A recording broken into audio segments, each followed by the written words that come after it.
Λοιπόν, αυτό το δείπνο το οποίο προσπαθεί να ανασύρει γεύσεις από τα δείπνα των ελληνιστικών χρόνων είναι το πρώτο μια σειρά δείπνων που είναι μέσα σε ένα project κάτω από το γενικό θέμα εδόδημη ιστορία. Το δεύτερο αφορά τα δείπνα των Βυζαντινών χρόνων.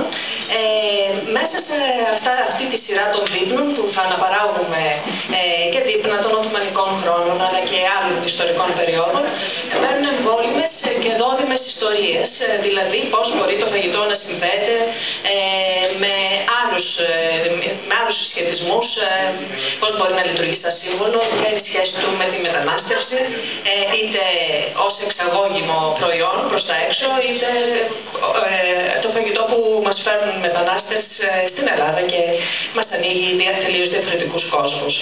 Αυτό λοιπόν το δείπνο των ελληνιστικών χρόνων είναι ένα πλούσιο δείπνο.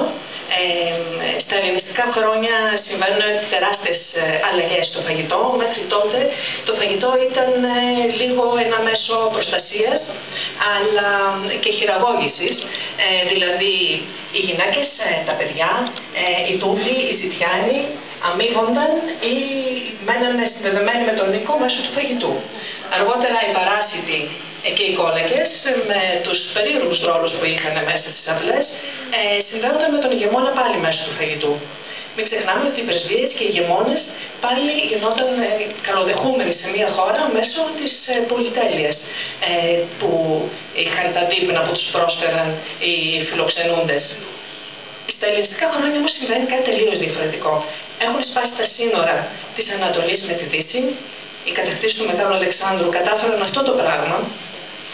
Έχουμε ιδέες, πρώτες ύλες, μεθόδους που μετακινούνται από Ανατολή προς Δύση και αντίστροφα. Επιπλέον έχουμε μια τεράστια εισρωή χρήματος από την Ανατολή προς τη Δύση. Οι Μακεδόνες που ήταν κυνηγοί και ένας πολεμικός λαός βρέθηκαν με πάρα πολλά χρήματα και έκαναν τεράστιες αγορές.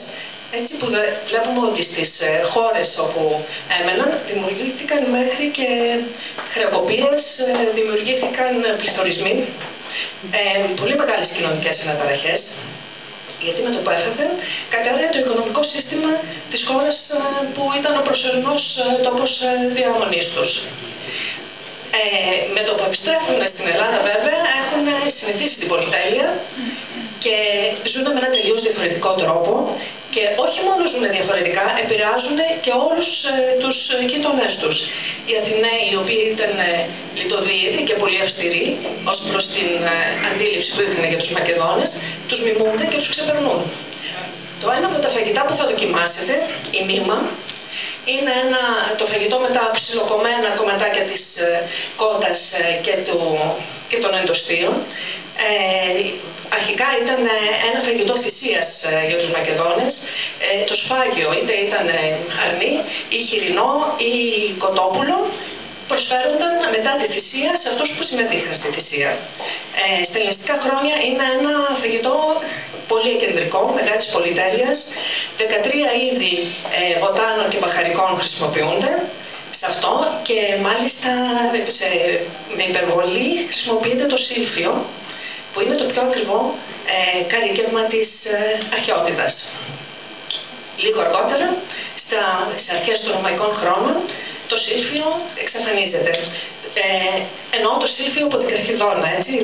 Το σύλφιο είναι η ρυθινώδης ουσία που παράγει η ρίζα ενός φυτού που γνωρίζουμε πια σήμερα σαν ασταφετίδα ή σκορδολάσταρο.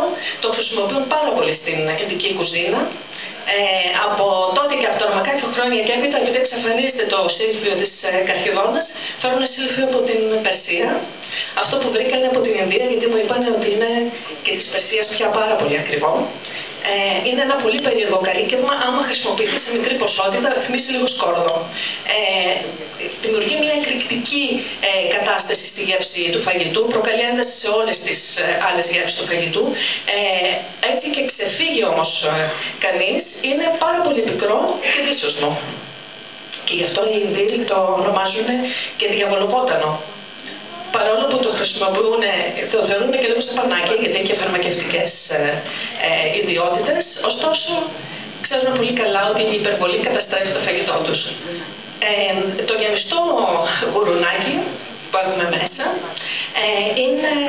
εμφανίστηκε πρώτη φορά γεμιστό χοιρινό σε ένα δείπνο γαμήλιο του Κάρανου, του 300 π.Χ.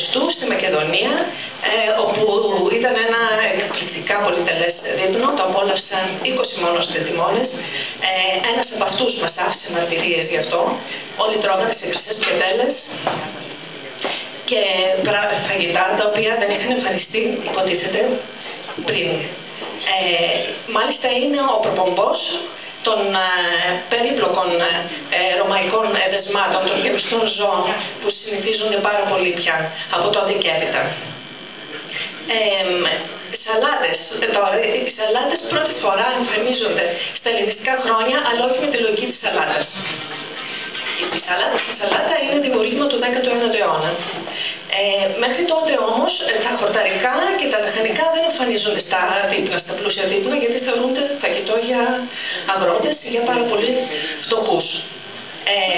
Στα ελληνικά χρόνια έχουμε κομμάτια λαχανικών, είτε καλλιεργημένων είτε άγριων χορταρικών, τα οποία όμως εμφανίζονται μαζί με φρούτα, ας πούμε.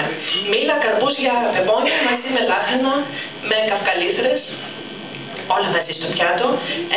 Επίσης, το ψωμί γίνεται μια ιδιαίτερη ιστορία, γιατί πλέον ασχολούνται πάρα πολύ με τις διαφορετικές ποιότητες του ψωμιού. Το ένα από αυτά τα ψωμιά, όχι το μαύρο, το άσπρο που έχουμε μέσα, θυμίζει κάπως τον αμπαλό άρτο που περιγράφουν οι συγγραφείς της εποχής. Υποτίθεται ότι ο καλύτερος φτιαχνόταν στην Καπαδοκία ή φτιαχνόταν από Καπαδόκες αρτοποιούς. Ένα άλλο πράγμα που συμβαίνει πάρα πολύ συχνά στα ελληνικά χρόνια είναι ότι μάγειρες και αρτοποιοί από τη Λιβύα και την Καπαδοκία έρχονται να δουλέψουν στις αυλές του ελληνικού κόσμου και έχουν πάρα πολύ μεγάλη φήμη. Επίσης το κρασί πια δεν εμφανίζεται τόσο νερωμένο, το σερβίρουν και πριν αρχίσει το δείπνο. Τα επιδόρπια γίνονται λίγο περίεργα, δηλαδή το κρέας εμφανίζεται σαν ορακτικό, εμφανίζεται στη διάρκεια του γεύματος, αλλά και σαν επιδόρπιο. Δηλαδή έχουμε τσίχλες ή ορτίκια που είναι βουτυγμένα στο μέλι και τα σερβίρουν σαν γλυκισμό. Γενικά υπάρχει μια κεντρικότητα στο τραπέζι, την οποία χρησιμοποίησαν και ανοίγαν σε πολύ υψηλή τέχνη αργότερα οι Ρωμαίοι. Αυτά, ό,τι άλλες εμπορίες έχετε, με ρωτάτε όταν τρώτε και θα σας πω. Λοιπόν, ευχαριστώ που ήρθατε.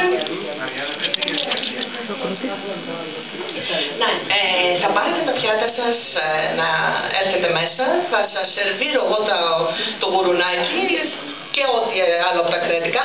Δώστε μου όμως 2 λεπτά καιρό να τα βγάλω από το φούρνο και τα βάλω στο